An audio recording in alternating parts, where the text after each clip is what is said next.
இப்போ பார்க்க போகிறது ஃபிஃப்த் சப்டிவிஷன். இங்கே கொஷின் உங்களுக்கு என்ன இருக்குன்னா, draw the graph of y equal to x square plus 3x minus 4 and hence use it to solve x square plus 3x minus 4 equal to 0.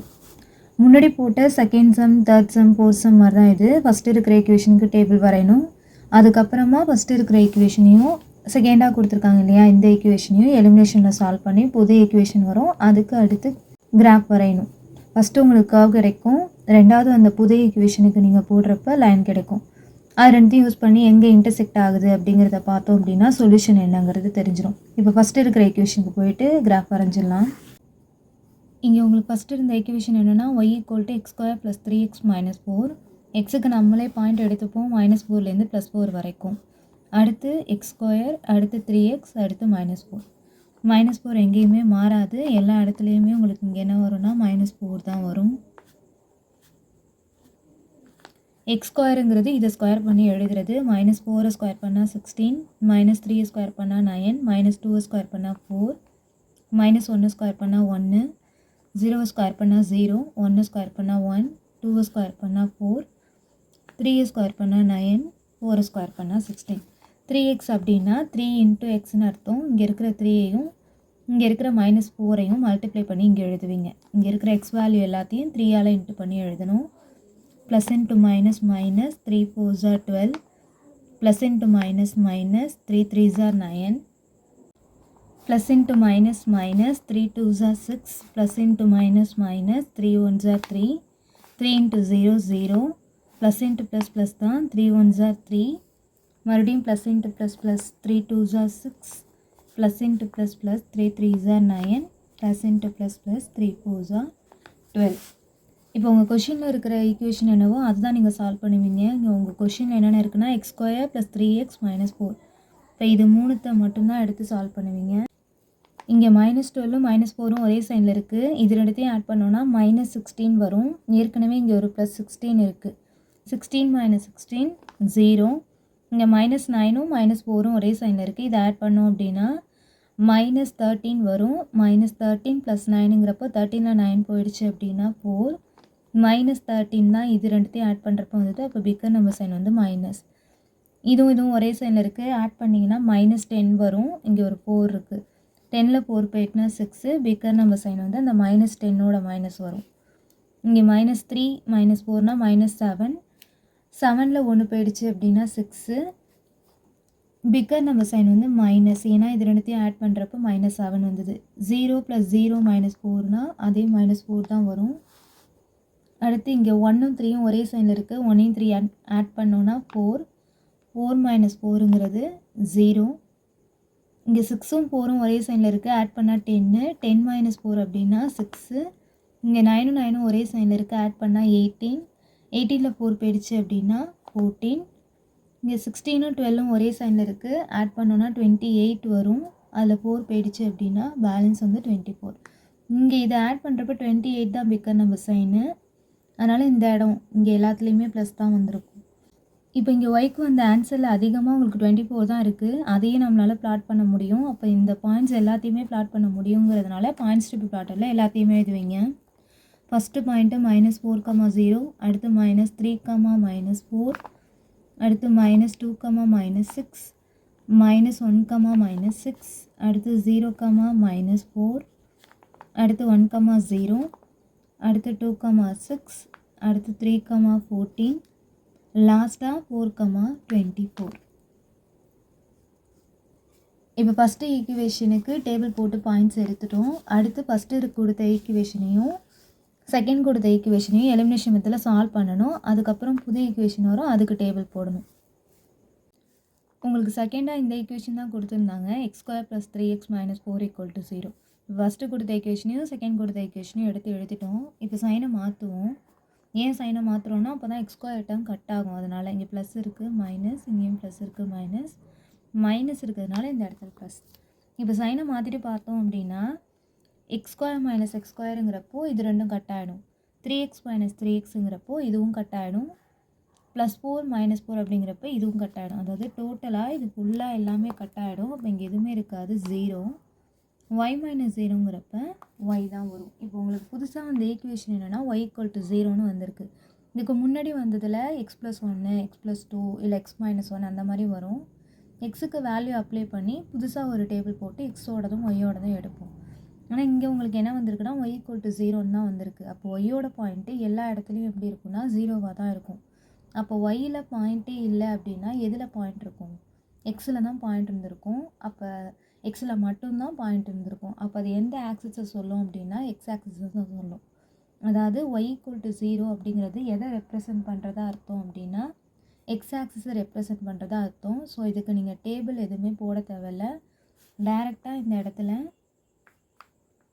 y = 0 represent the x axisன்னு மட்டும் எழுதுனா போதும். அப்போது இங்கே உங்களுக்கு தனியாக பாயிண்ட் வரப்போகிறது இல்லை.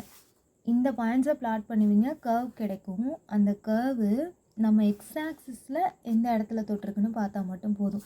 எப்போ அப்படின்னா y = 0ன்னு வந்தால் மட்டும் எக்ஸ் ஆக்சிஸை மட்டும் பார்த்தா போதும். புதுசாக ஒரு லைன் கிடைக்காது.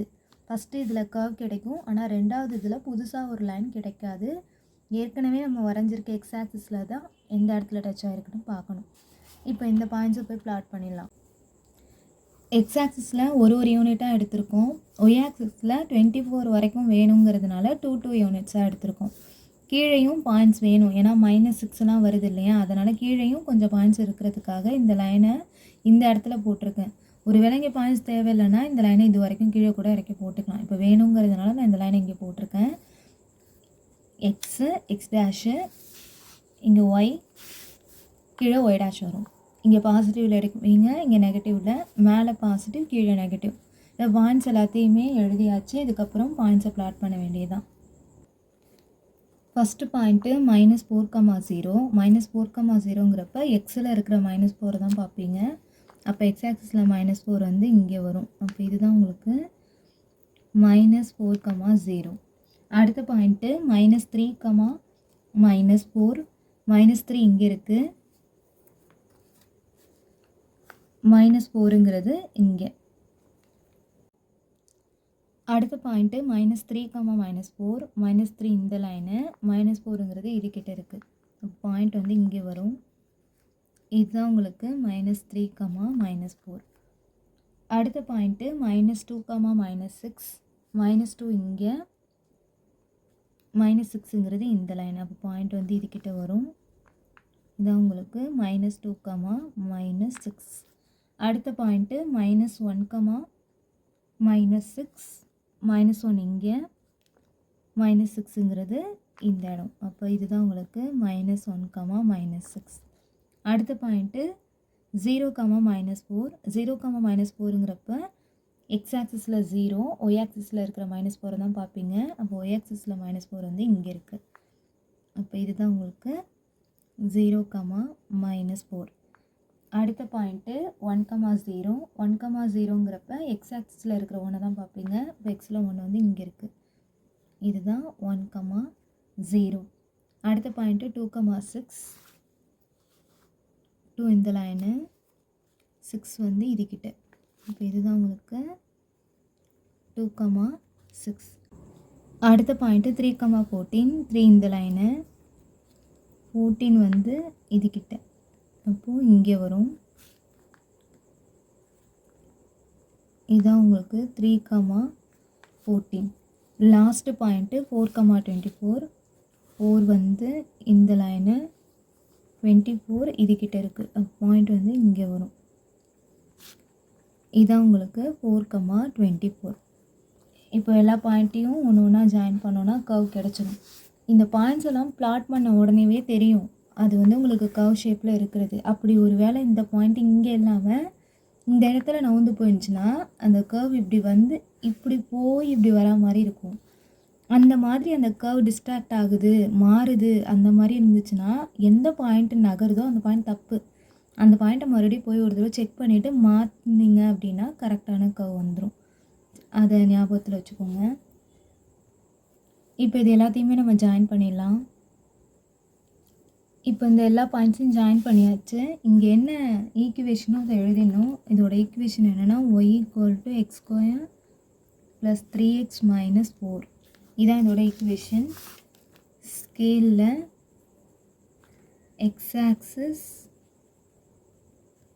1 centimeter equal to x axisல ஒரு யூனிட்டாக எடுத்தோம். அப்போ இங்கே என்ன வரும்னா 1 யூனிட்.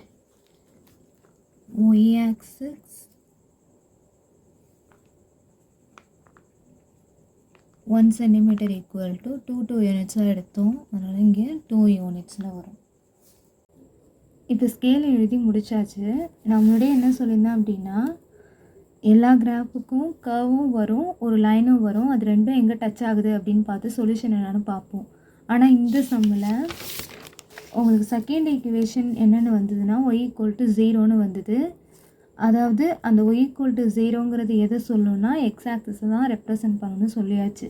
அப்போ நீங்கள் வரைஞ்ச கர்வு எக்ஸ் ஆக்சிஸை எந்த இடத்துல டச் பண்ணியிருக்குன்னு பார்த்து தான் சொல்யூஷன் சொல்ல முடியும். புதுசாக எந்த ஒரு லைனும் கிடைக்காது. அப்போ நீங்கள் இப்போ என்ன பண்ணணும், இந்த கர்வு எக்ஸ் ஆக்சிஸை எங்கே டச் பண்ணியிருக்கு அப்படின்னு பார்க்கணும். இங்கேயும் டச் பண்ணியிருக்கு. அதாவது -4லையும் 1லையும் டச் பண்ணியிருக்கு. அப்போ இது ரெண்டும் தான் உங்களோட சொல்யூஷனாக இருக்க முடியும். இதுக்கு முன்னாடி போட்ட சம்லலாம் ஒரு கர்வ் வரும், ஒரு லைன் வரும். அது ரெண்டும் எங்கே இன்டர்செக்ட் ஆகுதுன்னு பார்த்தோம்.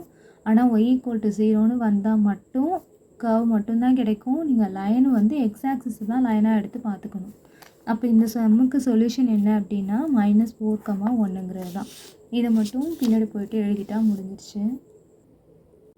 அப்போ லாஸ்ட்டாக இங்கே என்ன எழுதுவீங்கன்னா, therefore the solution of the given equation are x = -4, 1. அவ்வளோதான். இந்த சம் இதோட முடிஞ்சிருச்சு.